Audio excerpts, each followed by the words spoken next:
I said this past week that NXT was going to end 2025 with a bang. Holy fucking shit. They did exactly that. I would probably say that this may have just been one of the greatest premium live events this entire year. I think second in my opinion, in my honest opinion, I would say second to probably Evolution, which was earlier this year in the summer. Again guys, that's only one man's opinion. I know that there are a lot of people that believe that it was WrestleMania that was a great PLE. Others believe it was Backlash. Some believe it was Money in the Bank. Others believe that it was SummerSlam. I don't know about you guys. I don't know what you guys have to say, which you guys can let me know in the comments. But NXT Deadline truly was the greatest premium live event of 2025. And the night kicked off with the NXT title. Ricky Saints, Obafemi, round 2. The first encounter, NXT No Mercy. Ricky Saints had defeated Obafemi in an incredible instant classic to become NXT champion. Since then, he's had about 4, 5, maybe six title defenses at best, which included NXT live events or house shows, if you will, NXT TV, and premium live events as well, which included Halloween Havoc against Trick Williams in an incredible, chaotic matchup, to say the very least. This one truly lived up to the hype. This was back and forth, absolute chaos, and we had all thought that Ricky Saints was going to walk out of San Antonio still the NXT champion. But in the final moments, it all came down to one last maneuver. Who had enough left in the tank? The answer? Obafemi, as he was able to hit Ricky Saints with not one but 2 Fall from Grace power bombs to once again become the NXT champion. With the fact that Ricky Saints had been champion for for a little over 2 months, some would believe that Ricky Saints had become a transitional champion. I don't see it that way.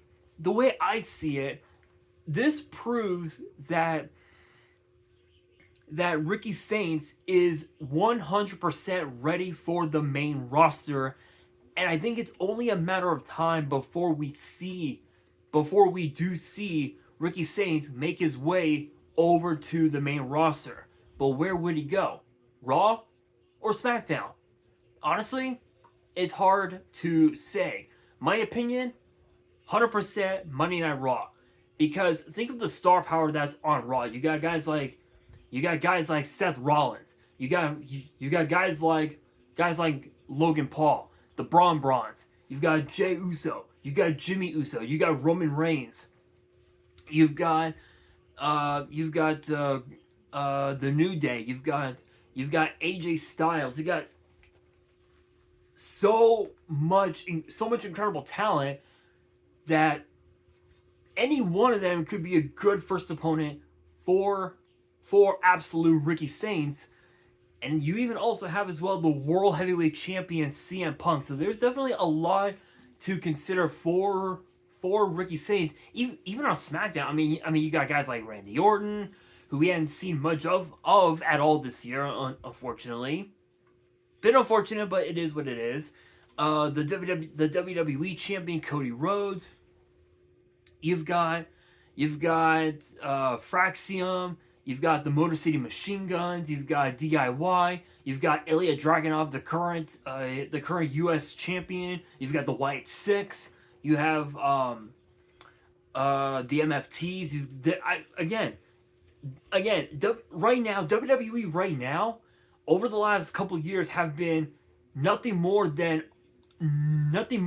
all stars, former world champions, WrestleMania main eventers, and upstarts.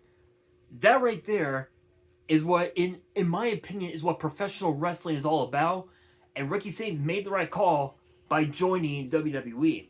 So shout outs to both men. Shout outs to Obafemi on once again becoming the ruler of NXT as its champion.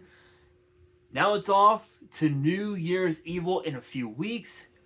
And also next week against Cody Rhodes. Because it will be champion versus champion, the NXT champion versus the WWE champion. And I have a feeling that Drew McIntyre might end up getting involved, and it ain't going to be pretty. That's literally all I can tell you. But that brings us to the Women's Iron Survivor Challenge that featured that featured in this order. The order of entry went as follows: Kalani Jordan, Kendall Gray, Jordan Grace, Lola Vice, and Sol Ruka. Here's the crazy thing, right? Some of the key moments that we had seen, is that first off, Kendall Gray scored the first point. She scored the first point, putting Kalani Jordan in the penalty box. Then we saw Jordan Grace tear the house down, literally just beating down everyone. She scored a point. We saw originally Kalani Jordan was supposed to have been in the penalty box when Sol Ruka entered, but Kalani Jordan knew what she had to do, and it was the fact that she had to chop block Sol Ruka's knee, forcing her to go into the back and wear a knee brace. But Sol Ruka came back and hit a soul snatcher on two women to pick up 2 falls. The final moments went as follows: Kalani scored 2 points, Kendall Gray scored 2 points, Sol Ruka scored 2 points, Lola Vice scored 2 points, and Jordan Grace scored 2 points. It came down to the final minute of the entire match, and Kendall Gray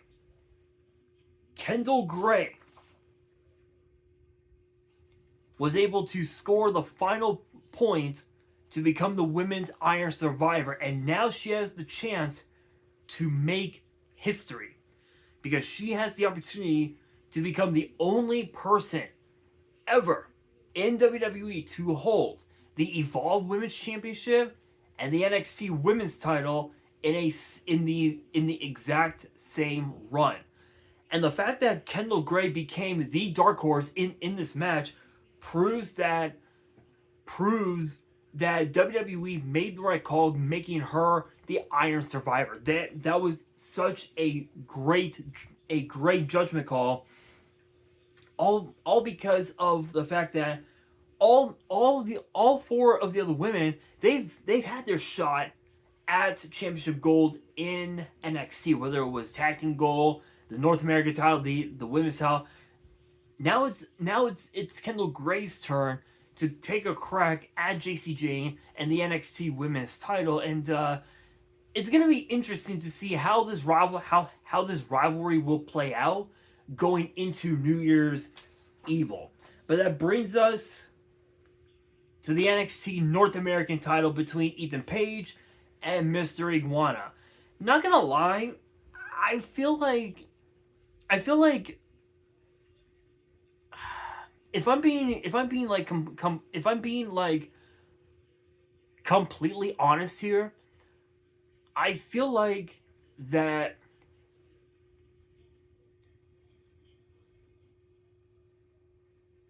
there's how can I say this? How can I explain? Excuse me. Excuse me.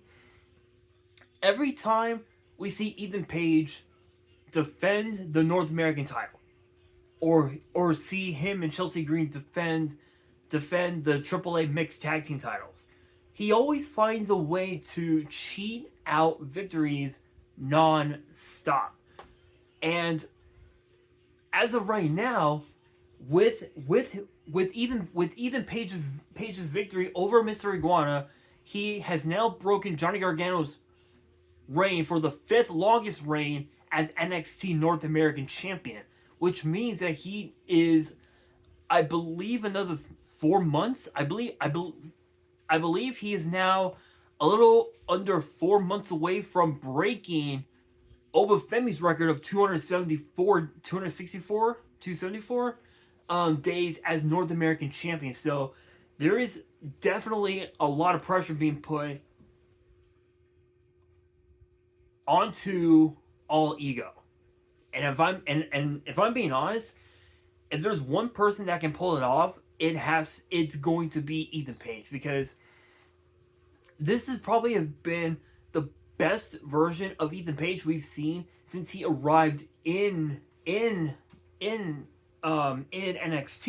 a couple of years ago in 2023, I believe it was. I believe it was 2023. Yeah. Was it 2023 or 2024? I think 2024. Yes, I want to say 2024. I want to say. I need to look back. Yep. Nope. 2024. So Ethan Page has been with NXT for almost 2 years. Almost 2 years. And this has been the best version of Ethan Page we've seen ever all year. And Twisted Grin to Mr. Iguana picks up the win, retaining the North American title. That brings us to a match of best friends turned bitter enemies based on jealousy and a passion to want to be the NXT Women's Champion between Izzy Dame and the former champion Tatum Paxley. This actually started several months ago when this actually started earlier this year, I believe in the summer or in the spring, when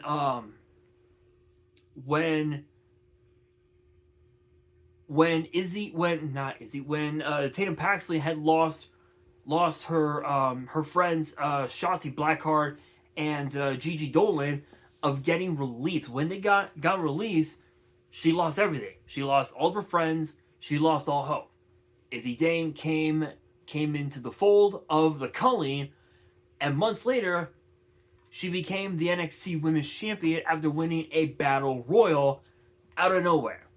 Gold Rush comes in, and she has her second title defense, I believe her second or third title defense, and ends up losing the title thanks to the Culling stabbing her in the back. That brought us to tonight, and unfortunately things didn't work out for Tatum Paxley, because yes, she may have hit her move Cemetery Drive onto the announce table to Izzy Dame onto the announce table.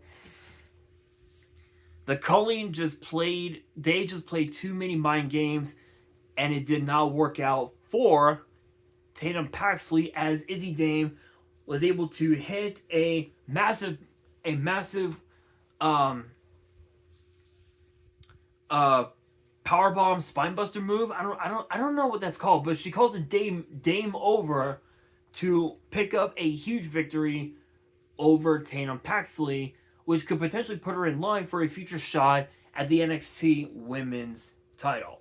That brings us to the main event, which is the Men's Iron Survivor. This literally was the ultimate case of cutting it close.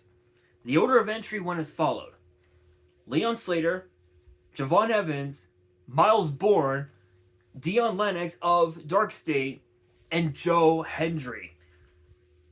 Javon Evans scores the first point. Then later on, everyone else scores a point. Leon Slater scored a point. Joe Hendry scored a point. Dion Lennox scored a point. Miles Bourne scored a point. This was literally everything that we had expected for the men's Iron Survivor, and it came down to the final 60 seconds of the entire match. As the clock was dwindling down, Joe Hendry and Leon Slater literally were beating the hell out of each other, as Hendry attempted a power bomb onto onto Slater, which countered into a Hurricane Rana to the outside. Lennox ended up pushing Dion Lennox in towards the commentary booth, which knocked down Booker T, and that allowed Javon Evans to score a pinfall, allowed him to score the final fall, making him the Iron Survivor. And it came down to the last 5 seconds on the clock. 5 seconds, and Javon Evans was at the right place at the right time. So, yes, you heard me right. Javon Evans is the Iron Survivor and will challenge Obafemi at New Year's Evil. But as the show was about to go off the air, something else came up. A quick little 5-second vignette showed up of someone walking the streets, but the question is, who was it? The lights came back on, and it was the return of the Dawn of NXT, Tony D'Angelo, who we had not seen since the summer in that final business triple threat match that featured himself, Luca Crucifino, and the now new TNA International Champion Channing Stacks Lorenzo, to which Tony D'Angelo picked up the victory. And we all thought that we would see the last of him, seeing him move into the main roster, but he decides to attack Javon Evans with a choke slam to end NXT, as he was staring at the NXT champion. What could this mean? Could it mean that we might see a triple threat? Only time will tell. But with that being said, that'll do it for today's video. Hopefully you guys enjoyed. If you did, make sure you guys smash that thumbs up button. If you guys are new to the channel and you guys want more premium live event predictions and results in the future, then be sure to subscribe to the channel. Excuse me. Turn on the notification bell. And as always, make sure you guys are following me on all of my social media. All of my ads will be in the description below, as will the info to my fan mail. It will also be in the description as well. And on that, this is your boy Nash, signing out.